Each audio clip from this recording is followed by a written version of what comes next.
Hello Aditya Yadav. हाँ आदित्य जी बोलिए, कैसे हो आप? आदित्य जी कैसे हो हैं? नमस्कार मेरे प्यारे साथियों, मैं प्रमोद सिंह आज जो है आप लोगों का क्लास लेने वाला हूँ स्पेशली 50 MCQs का। साइंस का हम 50 MCQ करेंगे, ठीक है। तो चलिएगा शुरुआत करते हैं क्लासेस की। जो है प्लस कोर्स जो चल रहे हैं अभी फ़िलहाल में प्रैक्टिस सेशन जो है आप लोगों का कोर्स हिंदी का चल रहा है शाम को 7 बजे, जिसमें स्टूडेंट आते हैं। और आप लोग यदि प्लस ज्वाइन कर लिया है तो प्लीज़ जो है आप लोगों का प्लस कोर्स के लिए इनरोल इसको ज़रूर कर लीजिए मेरी प्रोफाइल पर जा करके। यदि आपने अभी तक इनरोल नहीं किया है तो कॉन्टैक्ट नंबर डाल दीजिए, जिससे आप लोगों को कॉल कर लिया जाएगा, ठीक है। और साथ ही साथ दूसरा जो कोर्स आप लोगों के लिए चल रहा है वो आप लोगों का साइंस एंड टेक्नोलॉजी का चल रहा है। रात में कितने बजे चलता है? ये 9 बजे। तो साइंस एंड टेक्नोलॉजी की क्लास में भी आने का कष्ट करें। शायद कल मैंने आप लोगों को क्या जो है सेल तो हो गया था, कल आप लोगों को मैग्नेट पढ़ाया था, आज मैग्नेट के बारे में और भी आगे क्लास को आगे बढ़ाना है, ठीक है। तो चलिए आज जो है हम MCQ के माध्यम से यहाँ पर कवर करने वाले हैं कुछ एक चीज़ों को। तो सबसे पहला क्वेश्चन आपके सामने दिख रहा होगा। क्वेश्चन आप लोगों से कहता है जल के अंदर हवा का एक बुलबुला किस तरह बर्ताव करता है। तो बताइए किस तरह बर्ताव करता है जल के अंदर एक हवा का बुलबुला। देखो जल के अंदर एक हवा का बुलबुला जो आप लोगों का रहता है वो अवतल लेंस की तरह काम करता है, ना कि उत्तल लेंस की तरह। कुछ लोगों के आंसर आ रहे थे उत्तल लेंस, नहीं भाई, अवतल लेंस की तरह कार्य करता है, ठीक है। अवतल लेंस आप लोगों को पता है किस तरीके का रहता है, उत्तल लेंस किस तरीके का रहता है। अवतल लेंस जो है आप लोगों का जो है किनारों पर मोटा रहता है और बीच में पतला रहता है ना। और उत्तल लेंस जो आप लोगों का रहता है, देखो उत्तल जो है आपको दिखने में रहता है वो ऐसा रहता है, मतलब बीच में मोटा और किनारों पर पतला। और इसका जस्ट उल्टा रहता है ये वाला अवतल, ठीक है। अवतल कुछ इस तरीके दिखता है हमको, ठीक है। ओके, अगला आप लोगों से क्या कह रहा है, कारों ट्रकों और बसों में ड्राइवर की सीट के बगल में कौन सा दर्पण लगा होता है। तो बताइए भाई ड्राइवर की सीट के बगल में कौन सा दर्पण लगा रहता है। तो कारों और ट्रकों में जो ड्राइवर रहते हैं उनके साइड से साइड मिरर लगा रहता है, वो आप लोगों का रहता है उत्तल दर्पण। अब भाई उत्तल दर्पण क्या काम करता है, उत्तल दर्पण जो है अधिक जगह को, अधिक एरिया को कम से कम भाग में दिखाने की पूर्ण कोशिश करता है, इसकी ये क्षमता रहती है। दर्पण और लेंस में एक छोटा सा अंतर रहता है, दर्पण की सतह परावर्तक रहती है और लेंस की सतह जो है उसमें परिगमित रहती है। परावर्तन और परगमन, एक शब्द को ध्यान से समझिएगा। परावर्तन मीन्स टकरा करके लौट जाना और परागमन मतलब उसमें से अंदर होकर के निकल जाना, ठीक है। तो लेंस में और दर्पण में एक मूलभूत अंतर रहता है, वो यही रहता है कि आप लोगों का दर्पण जो रहता है परावर्तन का काम करता है और लेंस जो है परागमन का काम करता है। अगला क्वेश्चन आपका क्या कह रहा है आप लोगों से, यदि द्रव्यमान परिवर्तित हुए बिना पृथ्वी अपनी वर्तमान त्रिज्या की सिकुड़कर आधी रह जाए। ध्यान से सुनिए, द्रव्यमान को परिवर्तित नहीं किया जा रहा है लेकिन पृथ्वी अपनी वर्तमान त्रिज्या से सिकुड़कर आधी रह जाएगी तो दिन होगा। तो बताइए भाई दिन कितने घंटे का होगा। देखो एक छोटी सी बात हमको यहाँ समझना है, पृथ्वी जो आप लोगों का रहता है वो ऐसा गोल गोल तो आप लोगों को भी दिखता है, ऐसा ऐसा होता है। अभी इसको घूमना और दिन रात जो निर्धारित करता है, पृथ्वी का दिन रात किस बात पर डिपेंडेंसी देता है कि उसके जो है घूमने पर, मतलब कितना जो उसका परिक्रमण काल पर, परिभ्रमण काल, परिभ्रमण में छोटा छोटा अंतर रहता है। परिक्रमण यानी परिक्रमा करना, सूर्य का चक्कर लगाना परिक्रमण काल कहता है। परिभ्रमण होता है अपनी जगह पर घूमना, तो परिभ्रमण काल रहता है। अब यदि एक बात देखिएगा, मैं आपको छोटा सा एग्जाम्पल देना चाहूँगा। ये एक बड़ी बॉल है और ये एक छोटी बॉल है, ठीक है। बड़ी बॉल का ये वाला चिन्ह यहाँ है और ये इसका यहाँ है। अभी इसको घूमने के लिए 10 मिनट दिए जाते हैं और 10 मिनट में ये साइन यहाँ पर आ पाता है, और लेकिन ये वाला जो छोटी त्रिज्या है इसकी, तो ये पूरा घूम करके यहीं पर आ जाता है। तो इसका मतलब क्या है, इसको पूरा चक्कर लगाने में कम समय लग रहा है। और पृथ्वी का दिन रात उसके घूमने के कारण रहता है। और हमारे यहाँ दिन रात का क्या मतलब है, सूर्य दिखने लगे तो दिन मानते हैं और सूर्य ना दिखे तो रात मानते हैं। तो यदि वो जल्दी चक्कर लगा लेगा और जल्दी से सूर्य दिखने लगेगा तो फिर हमारे यहाँ जो है दिन कितने घंटे का हो जाएगा, 12 घंटे में ही भाई सब कुछ सारे काम हो जाएंगे, है कि नहीं। तो इस तरीके से आप लोगों को थोड़ा सा लॉजिक क्लियर करना है, वी वाला आप लोगों का राइट आंसर होगा। ये बात आप लोग अपने मन में बिठा लीजिए कि किसी यदि पृथ्वी की त्रिज्या 1/4 कर दिया जाए ना, मतलब यदि पृथ्वी की वर्तमान त्रिज्या से 1/4 का मतलब है कि उसका टाइम को भी 1/4 करना पड़ेगा। तो मतलब यदि 24 घंटे में चक्कर लगाता है और 24 का 1/4 कितना होगा, 24 का 1/4 कितना होगा, कोई बता सकता है। 24 का 1/4 कितना होगा बताइए, 24 का 1/4 कितना होगा, 6 होगा कि नहीं होगा। मीन्स फिर यदि पृथ्वी की वर्तमान त्रिज्या से यदि उसको कितना कर दिया जाए, 1/4 कर दिया जाए, तो फिर उसको 6 घंटे में ही चक्कर लगा लेगा, ठीक है। तो ये सारी चीज़ों को आपको ध्यान रखना है। अगला क्वेश्चन आपसे पूछा गया है, यदि किसी पिंड को पृथ्वी से 11.2 किलोमीटर पर सेकंड के वेग से फेंक दिया जाए, फेंक दिया जाए तो फिर इनमें से क्या होने वाला है बताइए। ठीक है, और एक और छोटा सा क्वेश्चन, ये जो वैल्यू लिखी हुई है 11.2 किलोमीटर, ये क्या है भाई, ये किस चीज़ की वैल्यू है? देखो यहाँ पर जो किसी पिंड को 11.2 किलोमीटर प्रति सेकंड के वेग से फेंका जाएगा तो पृथ्वी पर कभी नहीं लौटेगा। ठीक है, ये एक्चुअल में 11.2 किलोमीटर पर सेकंड जो आप लोगों का यहाँ दिया गया है, ये आप लोगों का पलायन वेग का वैल्यू है। अब पलायन वेग क्या रहता है? पलायन वेग वह न्यूनतम वेग होता है, ध्यान से सुनिएगा, पलायन वेग वह न्यूनतम वेग होता है, इस वेग से किसी वस्तु को फेंकने पर वह ग्रेविटेशनल एरिया, जो ग्रेविटेशनल फोर्स का एरिया रहता है, उसको छोड़ करके बाहर चली जाती है। ध्यान से सुनिएगा, पलायन वेग वह न्यूनतम वेग होता है, इस वेग से यदि किसी वस्तु को फेंका जाएगा तो वो ग्रेविटेशनल एरिया जो लगता है ना पृथ्वी का, जहाँ तक ग्रेविटी काम करती है, उसको छोड़ करके बाहर चला जाएगा। एक बार जो किसी भी यदि ग्रह के ग्रेविटेशनल एरिया से यदि बाहर होता है तो फिर उस पर ग्रेविटी काम नहीं करती है, उसके बाद वो क्या है, कभी लौट करके पृथ्वी पर नहीं आ सकता। ठीक है, नेक्स्ट क्वेश्चन आप लोग का क्या कह रहा है? उपग्रह में समय ज्ञात करने के लिए अंतरिक्ष यात्री को क्या प्रयोग लाना चाहिए? बताइए भाई, उपग्रह में जो यदि टाइमिंग उनको देखना हो तो क्या प्रयोग में लाना चाहिए? देखो, उपग्रह में समय ज्ञात करने के लिए अंतरिक्ष यात्री को कौन सी घड़ी का प्रयोग करना चाहिए? तो बिल्कुल निश्चिंत रूप से आप लोगों को लोलक घड़ी का प्रयोग करना चाहिए। सरल लोलक जो आप लोगों का रहता है, लोलक ही सिर्फ आप लोगों की एक ऐसी चीज़ रहती है जिस पर लंबाई का इफेक्ट पड़ता है, द्रव्यमान का इफेक्ट पड़ता है, लेकिन ग्रेविटी का कोई इफेक्ट नहीं पड़ता है।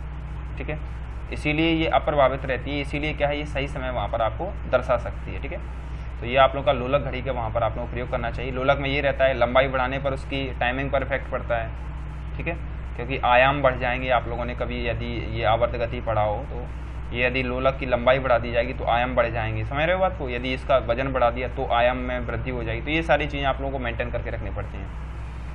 अगला क्वेश्चन आपसे क्या, देखो भारतीय विज्ञान संस्थान कहाँ है? तो आप लोगों का बेंगलोर में स्थित है, ए वाला इसमें आप लोगों का राइट आंसर है। अगला आपसे पूछ रहा है, पराध्वनिक विमानों की चाल होती है, तो बताइए पराध्वनिक विमानों की चाल कैसी होती है? मैंने डाल दें, देखो आप लोगों का दिया गया पराध्वनिक तरंगों की चाल। पराध्वनिक तरंगों की चाल ध्वनि की चाल से अधिक रहती है। ठीक है, अब मैं आपको नॉर्मली बताना चाहूँगा, जिन तरंगों की चाल ध्वनि की चाल से अधिक रहती है वो आप लोगों की पराध्वनिक तरंगें कहलाती हैं। तो एबनॉर्मली आप लोगों को जो है यही चीज़ें ध्यान। अगला क्वेश्चन आपके सामने दिख रहा है, भू स्थिर उपग्रहों की ऊंचाई कितनी होती है? और मुझे कोई रीज़न दीजिए कि भू स्थायी उपग्रह की क्या आवश्यकता आप लोगों की पड़ी। देखो, भू स्थिर उपग्रह पृथ्वी से 36,000 किलोमीटर की ऊंचाई पर रहते हैं। अभी कभी आपने सोचा भू स्थायी उपग्रह की क्यों आवश्यकता पड़ी? नॉर्मली एक मैं आपको बात बताना चाहूँगा, हमारे यहाँ जो हम टावर जो यूज़ करते हैं, टावर किस लिए यूज़ करते हैं? उन वेव्स को जो आप लोगों की रहती हैं तरंगें, जिनके माध्यम से आप बात करते हैं, एक जगह से दूसरी जगह नेट चलाते हैं, ये सारी चीज़ों को देखने के लिए आपको टावर की आवश्यकता पड़ती है। तो उन्होंने एक मापन लगाया कि कहाँ से एक ही टावर के माध्यम से पूरी पृथ्वी को कनेक्ट किया जाता है। तो फिर उन्होंने एक ऊंचाई ज्ञात की कि 36,000 किलोमीटर की ऊंचाई से यदि हम एक टावर लगा देंगे 36,000 किलोमीटर ऊंचाई जितना, तो फिर क्या है, हम सब जगह एक ही बार में कनेक्टेड रह सकते हैं। तो फिर उन्होंने क्या किया, 36,000 किलोमीटर का टावर लगाना तो नॉट पॉसिबल। तो फिर उन्होंने मेन क्या रहता है, वो आप लोगों का जिस तरीके डुप्ली टाइप की उसमें लगी रहती है ना, वो आप लोगों की रहती है, तो उन्होंने उन्हीं को लगा करके और हवा में उसको टांग दिया है ना। तो भूस्थायी उपग्रह के माध्यम से उनको वहीं पर लटका दिया। अब हम आसानी से वो टावर का काम करते हैं, इस बात का विशेष रूप से ध्यान रखना। ठीक है, अगला क्वेश्चन आप लोगों को क्या कहता है, निम्नलिखित में से किस पदार्थ में ऑक्सीजन नहीं है? तो बताइए भाई, किस पदार्थ में आप लोगों का ऑक्सीजन नहीं है? देखो, किस पदार्थ में ऑक्सीजन नहीं है, तो सिंपल सी बात है, आप लोगों का मिट्टी के तेल में ऑक्सीजन नहीं है। क्योंकि कोई भी ज्वलनशील पदार्थ जो रहता है, ऑक्सीजन जो आप लोगों की रहती है वो जलाने का काम करती है, इस बात को ध्यान रखना, जलाने में सहायता प्रदान करती है। यदि ऑक्सीजन की अनुपस्थिति में कोई भी चीज़ जल नहीं सकती, ये बात अपने दिमाग में एकदम सेटलमेंट कर लीजिए, ऑक्सीजन की उपस्थिति में कोई भी चीज़ नहीं जल सकती। तो आप लोगों का जो है ऑक्सीजन नहीं है, तो मिट्टी के तेल में ऑक्सीजन नहीं है। ठीक है, इसमें सी वाला आप लोगों का राइट आंसर होगा। अगला क्वेश्चन आप लोगों से कहता है, चिकित्सा शास्त्र के विद्यार्थियों को किसकी शपथ दिलाई जाती है? बताइए भाई, कौन से महाराज हैं जिनकी शपथ दिलाई जाती है? मीन्स कोई साइंटिस्ट ही होंगे।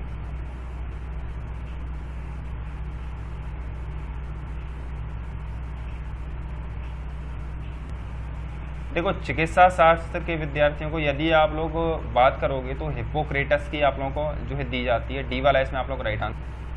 अगला एक बहुत ही इजी क्वेश्चन कि लेंस की क्षमता का मात्रक क्या होता है। तो लेंस की क्षमता का मात्रक क्या होता है आप लोग ये बताइए।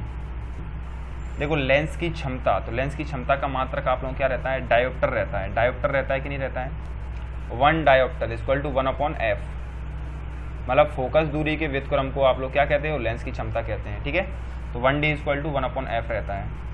अगला क्वेश्चन बहुत ही इजी कि रडार की कार्यप्रणाली निम्नलिखित सिद्धांत पर आधारित है। तो बताइए रडार की कार्यप्रणाली निम्नलिखित में से किस सिद्धांत पर आप लोगों की आधारित है।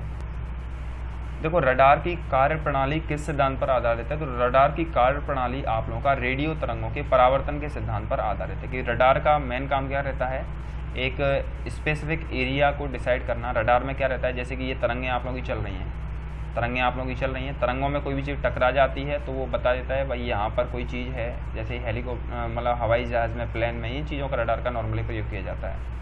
अगला क्वेश्चन जो आप लोगों का है, न्यूटन की गति के नियमों के अनुसार निम्नलिखित में से कौन सा कथन सही है। तो बताइए न्यूटन की गति के जो नियम थे उनमें से कौन सा कथन जो आप लोगों का सही बताता है। न्यूटन के गति के नियमों के अनुसार कौन सा कथन सही है, भाई ये सीधा सीधा आप लोगों का कथन सही है कि दूसरा नियम जो है बल की परिभाषा ज्ञात की जाती है, दूसरे नियम से बल की परिभाषा ज्ञात की जाती है। कभी कभार पहले नियम के बारे में पूछ लिया जाए तो पहले नियम को हम जड़त्व का नियम कहते हैं। मैंने आप लोगों को एक्सप्लेन किया था, उसमें मैंने बताया था कि प्रथम नियम को जड़त्व का नियम कहते हैं, द्वितीय नियम को हम बल का नियम कहते हैं, तृतीय नियम को हम क्रिया प्रतिक्रिया नियम कहते हैं। ठीक है, तो ये तीनों आप लोगों को ध्यान रखना था। ये क्या है, प्रथम नियम को क्या कहते हैं भाई, क्या कहते हैं, जड़त्व का नियम। जड़त्व क्या होता है, जड़त्व वह क्रिया रहती है जो किसी कार्य या किसी क्रिया का विरोध करती है। जड़त्व जो आप लोगों का हम कहते हैं कार्य करने के विरोध को हम क्या कहते हैं, जड़त्व कहते हैं। दूसरा नियम आप लोगों का बल, दूसरे नियम को बल का नियम, तीसरे नियम को क्रिया प्रतिक्रिया नियम कहते हैं। तीसरे नियम पर काफ़ी सारी चीज़ें आधारित हैं। सबसे ज़्यादा इंपॉर्टेंट जो आप लोगों का रॉकेट वाला सिस्टम है ना, वो आप लोगों को तीसरे नियम पर आधारित है, क्योंकि क्रिया प्रतिक्रिया नियम उसमें पूर्ण रूप से फ्लैट होता है।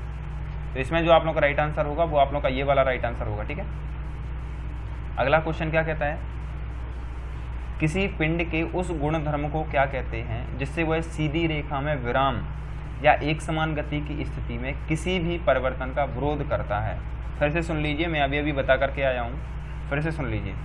उस गुणधर्म को क्या कहते हैं जो सीधी रेखा में या विराम स्थिति की स्थिति में किसी भी परिवर्तन का विरोध करती है। मतलब स्थिति में परिवर्तन का विरोध करना क्या कहलाता है, मैंने अभी अभी देखो एक समान गति की स्थिति में सीधा सीधा आप लोगों को स्थिति में परिवर्तन को हम क्या कहते हैं, जड़त्व कहते हैं। मैंने अभी अभी आपको बताया था, ये आप लोगों को बताया था। द्वितीय नियम जो है आप लोगों का बल की परिभाषा, पहला नियम आपको किसको दर्शाता है, जड़त्व को दर्शाता है। तो पहला नियम यही कहता है कि स्थिति में परिवर्तन, और स्थिति में परिवर्तन का विरोध करना आप लोगों का क्या कहलाता है, जड़त्व कहलाता है। अभी जड़त्व की बात की जाएगी तो जड़त्व बाबा भी आप लोगों के दो प्रकार के रहते हैं। कितने प्रकार के रहते हैं, दो प्रकार के। कौन कौन से, एक गति का जड़त्व, एक विराम का जड़त्व। कैसे समझोगे, देखो इनको समझने के लिए छोटी सी बात याद रखना है। गति का जड़त्व मीन्स आप गतिशील, आप खुद उसी अवस्था में होंगे, वही जड़त्व आप पर काम करेगा। जैसे कि आप गतिशील हो, अचानक ब्रेक लग जाते हैं तो आप आगे की ओर झटका लेते हो, वो आप लोगों का गति का जड़त्व था। मतलब गति का विरोध किया ना, उसने अपनी चलने वाली स्पीड का विरोध किया। जिस चीज़ का विरोध होता है वही से जड़त्व काम करता है। ठीक है, तो ये गति का विरोध किया तो गति का जड़त्व। विराम का, हम अचानक आप एकदम स्थिर अवस्था में बैठे होते हैं, अचानक से बस में रेस दे दी जाती है। ठीक है, तो आप क्या है, ये विराम के जड़त्व विरोध किया गया, आपको पीछे की ओर झटका लगता है कि नहीं लगता है। तो ये दोनों ही काम आप लोगों के जड़त्व के कारण हो पाते हैं। ठीक है, अगला क्वेश्चन आप लोगों को क्या कहता है, लेजर निम्नलिखित सिद्धांत पर कार्य करती है। तो लेजर बताइए निम्नलिखित में से कौन से सिद्धांत पर कार्य करती है। लेजर आप लोगों ने देखा होगा, तो बताइए किस सिद्धांत पर कार्य करती है। अगला क्वेश्चन जो आप लोगों का इसमें जो है कि लेजर किस सिद्धांत पर कार्य करता है। तो लेजर जो आप लोगों का काम करता है वो आप लोगों का विकिरण का उद्दीप्त उत्सर्जन। तो विकिरण जो उत्सर्जित होती है उसी को हम क्या कहते हैं, लेजर के सिद्धांत पर कार्य करता है। अगला क्वेश्चन नॉर्मली आपका दिया गया है, बिल्कुल ही ईजी है। समुद्र की गहराई मापने के लिए कौन से उपकरण का प्रयोग किया जाता है। तो बताइए भाई कौन से उपकरण का प्रयोग किया जाता है। देखो इसमें तो आपको कोई भी चीज़ समझनी रटनी नहीं है। समुद्र की गहराई मापने का उपकरण तो फेदोमीटर प्रयोग किया जाता है, इसमें कोई भी चीज़ रटना आपको नहीं है। ठीक है, अगला क्वेश्चन है कंप्यूटर की आईसी चिप किस पदार्थ की बनी रहती है। तो बताइए भाई कंप्यूटर की आईसी चिप किस पदार्थ की बनी हो। देखो कंप्यूटर का आईसी चिप जो आप लोगों की रहती है वो सिलिकॉन की बनी रहती है। भाई ऐसा क्या है सिलिकॉन में, वह काल्पनिक रेखा जो फोकस एवं पोल से गुजरते हुए गोलाकार दर्पण पर पड़ती है। मैं इमेज आपको एक छोटी सी बताता हूँ, मान लिया कि ये आप लोगों का दर्पण है, ऐसे नहीं बनता दर्पण, रुकिए प्लीज़, थोड़ा सा मैं आपको एक बेहतरीन तरीके से समझा दूं जिससे आप लोग इजीली आंसर दे पाओ। मैं नहीं चाहता हूँ किसी का भी गलत हो। मान लिया ये कि आप लोगों का दर्पण है, ठीक है, ये आप लोगों का कहाँ है भाई, हाँ, ये आप लोगों का छोटा सा दर्पण है, ठीक है, इसका फोकस यहाँ होगा। मान लिया ये आप लोगों का पोल होता है यहाँ पर, पोलर, ठीक है, ये आप लोगों का फोकस हो गया यहाँ पर, ठीक है। अब फोकस और पोल से होकर गुजरती हुई गोलाकार दर्पण पर जो पड़ती है, तो ये फोकस हो गया, ये आपको नॉर्मली पता है, ये जो आप लोगों का रहता है ये आप लोगों का फोकस रहता है, ठीक है। फोकस दूरी का जस्ट जो दुगना आप लोगों का रहता है वो आप लोगों का क्या रहता है, फोकस। तो इसमें आप लोगों को छोटी सी बात समझना है कि जो फोकस आप लोगों का रहता है, पोल से फोकस दूरी, फोकस से दुगना जो आप लोगों का रहता है वक्रता त्रिज्या, जिसको हम वक्रता त्रिज्या कहते हैं, ठीक है। मान लिया आर आप लोगों की है, और ये जो रेखा रहती है, ये जो लाइन रहती है, इसको हम मुख्य अक्ष कहते हैं, ठीक है। इसको हम परावर्तक सतह कहते हैं, इसको पॉलिशदार सतह कहते हैं, पीछे वाले को, ये आप लोगों ने देखा होगा कभी कभार। अगला क्वेश्चन जो आप लोगों का दिया गया है, वह धातु जो अम्ल एवं क्षार के साथ क्रिया करके हाइड्रोजन निकालती है, तो वो धातु आप लोगों की क्या कहलाती है, जो अम्ल एवं क्षार के साथ क्रिया करके क्या निकालती है, हाइड्रोजन निकालती है। तो प्लीज बताइए क्या कहते हैं उसको। वह धातु जो अम्ल एवं क्षार के साथ क्रिया करके हाइड्रोजन निकालती है, तो वो धातु आप लोगों को कौन सी है, वो है आप लोगों की जिंक धातु। तो आप लोगों को नॉर्मली इसमें याद ही रखना है कि अम्ल क्षार से क्रिया करने के बाद जिंक जो रहती है वो आप लोगों का हाइड्रोजन जनरेट करती है। अगला क्वेश्चन क्या कहता है, निम्नलिखित में से कौन धातु होते हुए भी विद्युत का कुचालक है। तो बताइए कौन जो है धातु होते हुए विद्युत का कुचालक है, मीन्स इसमें विद्युत प्रवाहित नहीं होती है। सीसा मात्र एक ऐसी धातु है जो आप लोगों का विद्युत का क्या है, कुचालक है। सीसा धातु भी है और कुचालक भी, ये एक अपवाद रूप हम इसको देख सकते हैं, ठीक है। अगला क्वेश्चन आपसे क्या कहता है, निम्नलिखित में से किस अधातु में धातु ही चमक पाई जाती है। मीन्स अधातु है, धातु तो नहीं है लेकिन चमकती एकदम धातु के जैसी है। वो बताइए भाई कौन सी चीज आप लोगों की है। देखो अधातु के रूप में जो धातु एक चमक पाई जाती है वो अधातु है आप लोगों की आयोडीन, और धातुओं की तरह चमकती है, ठीक है। तो ये आप लोगों का बी वाला इसमें राइट आंसर होगा। निम्नलिखित में से किस अधातु में धातु ही चमक पाई जाती है, ये शायद रिपीटेड हो गया क्या, हाँ रिपीटेड हो गया क्वेश्चन। ये वाला देखिए, एक गुब्बारे में हाइड्रोजन व ऑक्सीजन गैस के बराबर बराबर अणु है। यदि गुब्बारे में एक छेद किया जाए, सुनिए ध्यानपूर्वक, एक गुब्बारे में हाइड्रोजन और ऑक्सीजन के बराबर बराबर अणु है, और यदि उसमें छेद किया जाए तो कौन सी गैस पहले बाहर निकलेगी, कौन सी तेजी से बाहर निकलेगी। देखो एक यदि कोई भी गुब्बारा है उसमें हाइड्रोजन और ऑक्सीजन दोनों ही भर दी जाती है, तो सबसे पहले उसमें से हाइड्रोजन गैस, सबसे पहले नहीं मतलब तेजी से जो निकलने वाली गैस होगी वो उसमें से हाइड्रोजन होगी। भाई हाइड्रोजन में ऐसा क्या है जिसके चलते वो तेजी से निकलेगी, हाइड्रोजन ये हल्की गैस है ऑक्सीजन की तुलना में, ठीक है। तो इसके लिए वो है आप लोगों की हाइड्रोजन गैस उसकी तुलना में तेजी से निकलेगी, ठीक है। कपूर के, देखिए आप लोग कपूर के छोटे छोटे टुकड़े जल की सतह पर नाचते हैं, बिल्कुल नाचते हैं। इसका रीजन ये रहता है पृष्ठ तनाव, ठीक है। पृष्ठ तनाव के कारण ही जल के छोटे छोटे टुकड़े उसकी सतह पर नाचते हैं, ठीक। श्यानता जो ये आप लोगों का है, ये पदार्थ के गाढ़ेपन को प्रदर्शित करता है। इसका भी कभी कभार आप लोगों को पूछ लिया जाए। श्यानता मीन्स रहता है कि कोई पदार्थ द्रवित होते हुए कितना गाढ़ा है, ठीक है। श्यानता उस चीज को प्रदर्शित करने के लिए किया जाता है।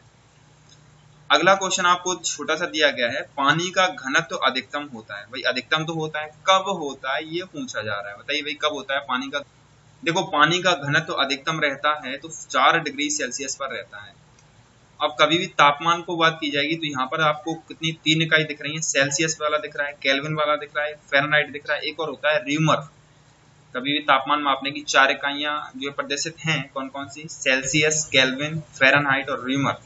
इनका एक विशेष आप लोगों का संबंध रहता है, उसको आप लोगों को याद रखना है। वो कब काम में आता है आप लोगों का, जब आप लोगों को डिग्री सेल्सियस से फ़ारेनहाइट में जाना हो, फ़ारेनहाइट से सेल्सियस में जाना हो, जब ये आप लोगों के काम आते हैं, ठीक है। एक्सप्लेन जब मैं पढ़ाऊंगा, जब उन चीजों को भी क्लियर करूंगा। फिलहाल आपको जो दिख रही थी इसलिए मैंने इनको बता दिया, और इसका आंसर जो आप लोग का ए वाला होगा। ये आंसर सीट है शुरुआती 25 क्वेश्चंस की, ठीक है। अब चलते हैं अगले 25 क्वेश्चन की ओर। इनमें पहला क्वेश्चन आपके सामने ये रहा। क्वेश्चन आपसे कहता है चमगादड़ अंधेरे में उड़ते हैं, ठीक है भाई, उनका काम है भाई उड़ने का, वो अपना काम करते हैं। तो फिर बताइए क्यों उड़ते हैं, कैसे उड़ते हैं, क्या मतलब उनके पास ऐसी क्या अदम्य शक्ति है जिसके चलते वो देखो ये जो आप लोगों का दिया गया है, बर्फ चमगादड़ जो अंधेरे में उड़ सकती है, तो इसका रीजन ये है कि चमगादड़ अपने अंदर से परासर्प तरंग उत्पन्न करती है, और परासर्प तरंग उत्पन्न करने से क्या है, वो जहां कहीं भी टकराती है तो उसके मार्ग में उत्पन्न होने वाले अवरोधों को वो आसानी से महसूस कर सकती है कि आगे ये है, आगे ये है, आगे ये है। चलो अच्छा है, तो इन चीजों से उसको क्या है, क्लियर हो जाता है। वो बैठे बैठे अपने शिकार का भी पता लगा लेती है, क्या पोजीशन है, कैसे बैठा हुआ है, अभी मरने की कंडीशन में है कि नहीं है ना, सब कुछ। चलो अगला क्वेश्चन आपसे पूछ रहा है, बर्फ में स्केटिंग करना प्रदर्शित करता है कि दाब बढ़ने पर बर्फ का गलनांक। स्केटिंग एक जो है खेल है, एक तरीके से देखा जाए, बर्फ पर जो है स्केटिंग की जाती है, मतलब जो चलाए जाते हैं, आप लोगों ने टीवियों में देखा होगा। दाब जैसे जैसे उस पर प्रेशराइज किया जाएगा, उसका गलनांक जो है घटता जाएगा। गलनांक घटने का मतलब समझ रहे हो, गलनांक घटना का मतलब ये नहीं जल्दी घुल जाता है। गलनांक घटने का मतलब है कि वो उसका टेम्परेचर जो है नॉर्मली आसानी से पिघलता नहीं है, गलनांक बिंदु उसका घट जाता है। गलनांक बिंदु का जैसे पहले 30 डिग्री सेल्सियस पर पिघलता था, अब जो 25 पर ही पिघल जाएगा, ठीक है। स्टेनलेस स्टील एक मिश्र धातु है, जबकि वायु एक क्या है। स्टेनलेस स्टील तो आपका मिश्र धातु है, वायु क्या है। देखो स्टेनलेस स्टील एक मिश्र धातु है, जबकि वायु जो है एक मिश्रण है। देखो मिश्रण में और मिश्र धातु कोई दिक्कत नहीं होता। देखो मिश्रण में, यौगिक में, तत्व में क्या अंतर रहता है। तत्व ये आप लोगों का स्वतंत्र कोई भी पदार्थ रहता है, तत्व रहता है जिसमें किसी भी चीज का कोई मिलन नहीं रहता है, ठीक है। फिर आप लोगों की बात की जाएगी यौगिक, किन्हीं भी अन्य तत्वों को एक निश्चित अनुपात में मिलाना। यौगिक में और मिश्रण में एक छोटा सा अंतर है, यौगिक में और मिश्रण में छोटा सा अंतर है क्या, किसी एक निश्चित अनुपात में मिलाना आप लोगों का क्या कहलाता है, यौगिक, और वैसे ही मिला देना वो आप लोगों का क्या कहलाता है, मिश्रण। तो ये एकदम तिनके से का अंतर है, उसको ध्यान जरूर रखना है, ठीक है। अगला क्वेश्चन आपको कहता है, पर्यावरण का अध्ययन जीव विज्ञान की किस शाखा के अंतर्गत किया जाता है। सभी लोग अपनी अपनी दृष्टिकोण से सही बोल रहे हैं, अपनी अपनी लैंग्वेज के अकॉर्डिंग। पर्यावरण का अध्ययन जीव विज्ञान की किस शाखा में किया जाता है, तो सबसे पहले जो आप लोगों का है वो आप लोगों का जो है किसके अंतर्गत किया जाता है, पारिस्थितिकी पर्यावरण जो आप लोगों का रहता है उसके अंतर्गत पर्यावरण की जीव विज्ञान का अध्ययन किया जाता है। जीव विज्ञान की शाखा जो है पारिस्थितिकी पर्यावरण के अंतर्गत आती है। अगला क्वेश्चन आपको क्या पता है, फूलों के संवर्धन के लिए विज्ञान को क्या कहते हैं। ये थोड़ा सा बायो के क्वेश्चन लग रहे हैं मुझे मिक्स से। फूलों के संवर्धन के विज्ञान को आप लोग क्या कहते हो, तो फूलों के संवर्धन विज्ञान को आप लोग फ्लोरिकल्चर है, फ्लोरोकल्चर कहते हैं, फ्लोरिकल्चर, ठीक है। छोटा सा क्वेश्चन आपका, कोई पिंड जब तक विराम अवस्था में ही बना रहेगा जब तक उस पर कोई बाह्य बल नहीं लगे, ये कथन कौन से बाबा ने कहा था, किस साइंटिस्ट ने कहा था। कोई पिंड जब ब्रह्मावस्था में हो, ब्रह्मावस्था में ही बना रहेगा, ये भाई न्यूटन का पहला नियम है गति का। मैंने अभी अभी आपको तीनों के तीनों नियम बताए थे, तो इसमें आपको पहला नियम आप लोगों का न्यूटन बाबा का है ये, ठीक है। न्यूक्लियन का सामान्यतः किसके लिए, देखो न्यूक्लियन जो सामान्यतः शब्द प्रयोग किया जाता है, न्यूक्लियन नाभिक के अंदर उपस्थित होने वाले प्रोटॉन और न्यूट्रॉन को हम न्यूक्लियन नाम से जानते हैं। नाभिक के अंदर उपस्थित होने वाले, ये आप लोगों का परमाणु की संरचना है। अभी परमाणु की संरचना कुछ गोल नहीं हो पा रही है, लेकिन अभी हो सकता है मेरे से। अपने पास सेफ का ऑप्शन इसमें से है शायद ना, सेफ का है क्या, प्लीज एक मिनट दीजिए मुझे। हाँ ये अपने पास है सेफ का ऑप्शन। अब तो गोल होगा ना, हाँ ये लो, अब तो गोल हो गया। हाँ देखो ये आप लोगों का मान लीजिए, आप लोगों के परमाणु संरचना में एक छोटा सा मॉडल मैं आपको बता रहा हूँ। अब उसके अंदर जो आप लोगों का प्रोटॉन और न्यूट्रॉन, इस तरीके से आप लोगों का, देखो पॉजिट्रॉन की बात कर रहा है। पॉजिट्रॉन एक जो है आप लोगों का धनावेशित इलेक्ट्रॉन है, ए वाला आप लोगों का इसमें राइट आंसर होगा, ठीक है, पॉजिट्रॉन। अगला छोटा सा क्वेश्चन आपको दिया गया है, एग्रो फॉरेस्ट्री क्या है। एग्रो फॉरेस्ट्री यदि आप लोगों ने पढ़ा होगा तो आप लोग आसानी से इसको जवाब दे पाओगे, क्या होता है agro forestry, please tell me. Agro forestry जो आप लोगों का रहता है, कृषि के साथ उसी भूमि पर काष्ठीय बारहमासी वृक्ष लगाना, कुछ एक ऐसे पौधे लगाना जो कि जमीन आप लोगों ने देखा होगा मेड, मतलब जो दो खेतों को अलग करने के लिए प्रयोग करते हैं, उस पर हम कुछ एक पौधे को लगा देते हैं, वो उसी विधि को हम जो है एग्रो फॉरेस्ट्री कहते हैं, ठीक है। अच्छा एक्सोबायोलॉजी क्या रहता है, एक्सोबायोलॉजी में किस चीज का अध्ययन किया जाता है। देखो एक्सोबायोलॉजी, जहां एक्सो शब्द लग रहा है वो भाई बाहर की चीज के लिए एक्सो प्रयोग किया जाता है। एक्सोबायोलॉजी में बाह्य ग्रहों तथा अंतरिक्ष के जीवन का अध्ययन किया जाता है। डी वाला इसमें आप लोगों का राइट आंसर होगा, ठीक है। अगला क्वेश्चन आपसे पूछ रहा है निम्नलिखित में से कौन सा एक प्रकृति में अनुचुंबकीय पदार्थ है। तो अनुचुंबकीय भाई कौन सा है बताइए। ऑप्शन में आप लोगों का अनुचुंबकीय क्या है। देखो अगला जो आप लोगों को क्वेश्चन यहाँ कर रहा है इसमें आप लोगों को क्या आंसर है। अनुचुंबकीय में आप लोगों को ऑक्सीजन वाला टिक करना है, बी वाला, ठीक है। अगला क्वेश्चन कहता है जो तत्व ऑक्सीजन पर क्रिया नहीं करता है। अब जो तत्व ऑक्सीजन पर क्रिया नहीं करता है वो आप लोगों का क्या कहलाता है।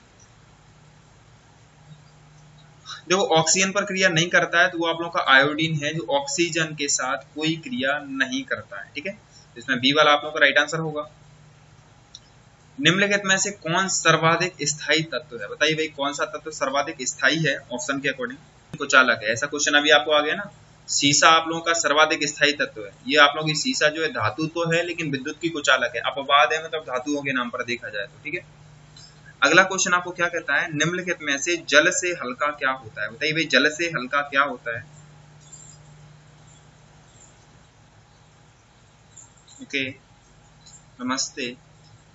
देखो जल से हल्का क्या है तो जल से हल्के की बात कर रहा है तो सोडियम जो है आप लोगों का जल से बहुत हल्का रहता है। जल में यदि इसको डाल देंगे तो सोडियम में आग लग जाती है, आपको पता है। सोडियम जल जाता है जल में डालने पर।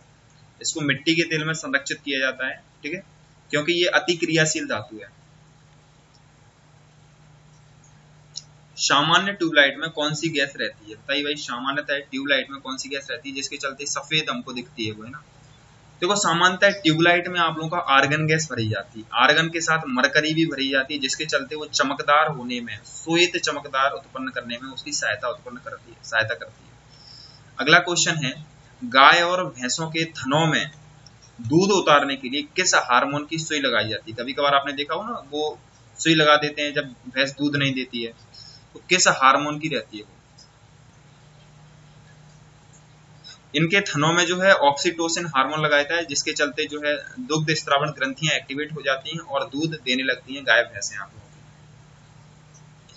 परख नली शिशु के संबंध में कौन सा कथन आप लोगों का सत्य है। बताइए भाई परख नली शिशु जो आप लोगों का है वायु में होगा आप लोगों का। परख नली शिशु के संबंध में क्या है, शिशु का परिवर्धन परख नली के अंदर ही होता है। तो इसमें बी वाला आप लोगों का राइट आंसर होगा और इससे रिलेटेड कोई फैक्ट यहाँ नहीं है। मानव शरीर में पसलियों के कितने जोड़े होते हैं। तो हड्डी और पसली आपने सुना होगा, बस आप लोग बता दीजिए कितने जोड़े होते हैं। मानव शरीर में पसलियों कितने जोड़े रहते हैं तो 12 जोड़े रहते हैं। कभी कभार पूछा जाए मानव शरीर में कितनी पसलियां होती हैं तब आप लोगों को बोलना है 24 पसलियां रहती हैं क्योंकि जोड़े तो 22 ही पाए जाते हैं, ठीक है। किस द्रव के एकत्रित होने पर मांसपेशियां थकान का अनुभव करने लगती हैं। तो बताइए किस द्रव के एकत्रित होने पर मांसपेशियां थकान का अनुभव करने लगती हैं। देखो लैक्टिक अम्ल के बारे में आप लोगों ने सुना होगा। ये क्या है कि मांसपेशियों में इकट्ठा हो जाता है और थकान हमको महसूस होने लगती है, ठीक है। तो लैक्टिक एसिड की बात की जाती है। लैक्टिक एसिड कहाँ पाया जाता है भाई, दही में या खट्टी चीजों में लैक्टिक एसिड आप लोगों का पाया जाता है। मोस्टली दही में पाया जाता है। स्तनधारियों में लाल रुधिर कणिकाओं का निर्माण कहाँ होता है। बताइए भाई कहाँ होता है। देखो स्तनधारियों में लाल रुधिर कणिकाओं की बात कर रहा है तो ये आप लोगों का अस्थि मज्जा में पाई जाती है, ठीक है। स्तनधारी पशु मतलब जो ऐसे पशु या ऐसे व्यक्ति या ऐसे जीव जिनमें स्तन ग्रंथि पाई जाती है। स्तन ग्रंथि आप लोग समझते होंगे। तो स्तन ग्रंथि जिनमें पाई जाती है वो स्तनधारी आप लोग कहलाते हैं, ठीक है। एक खगोलीय मात्रक की औसत दूरी क्या है। बताइए भाई खगोलीय मात्रक की औसत दूरी क्या है। जो खगोलीय मात्रक की औसत दूरी जो आप लोगों की रहती है पृथ्वी और सूर्य के बीच की औसत दूरी को हम खगोलीय मात्रक की औसत दूरी कहते हैं। तो इसको ए वाला आप लोगों का राइट आंसर हो गया। अगला क्वेश्चन क्या कहता है निम्नलिखित में से किसने न्यूटन के पूर्व ही बता दिया था कि सभी वस्तुएं पृथ्वी की ओर गुरुत्वाकर्षित होती हैं। तो न्यूटन से पहले ही किसने ये ज्ञान दे दिया कि सभी वस्तुएं जो है पृथ्वी की ओर आकर्षित होती हैं। बताइए। देखो न्यूटन से पूर्व भी आर्यभट्ट ने बता दिया था कि गुरुत्वाकर्षण जो है पृथ्वी में है, ग्रेविटेशनल फोर्स, इसी के चलते सारी की सारी वस्तुएं पृथ्वी की ओर आकर्षित होती हैं, ठीक है। जेट इंजन किस सिद्धांत पर कार्य करता है। बताइए जेट इंजन किस सिद्धांत पर कार्य करता है। जेट इंजन किस सिद्धांत पर कार्य करता है। तो जेट इंजन जो आप लोगों का है वो संवेग, रैखिक संवेग के संरक्षण पर जो है काम करता है। तो ये आप लोगों को ध्यान रखना है। एक छोटा सा नियम यहाँ पर जो ऊर्जा संरक्षण का लिया गया उसको आप लोगों को ध्यान जरूर रखना है। ऊर्जा संरक्षण का नियम सभी जगह लागू होता है, बहुत ही जगह, अधिकांश ऊर्जा के क्षेत्र में हर जगह लागू रहता है। वो आप लोग क्या कहता है ऊर्जा संरक्षण का नियम। ऊर्जा संरक्षण का नियम आप लोगों से कहता है कि ऊर्जा को ना तो बनाया जा सकता है, ना ही नष्ट किया जा सकता है, बस एक रूप से दूसरे रूप में परिवर्तित किया जा सकता है। तो इस वाली ऊर्जा संरक्षण के नियम को जरूर ध्यान रखना है ना। साइकिल चालक को प्रारंभ में अधिक बल लगाना पड़ता है, इसका रीजन क्या है, फिर बाद में वो इजीली आसानी से चला सकता है।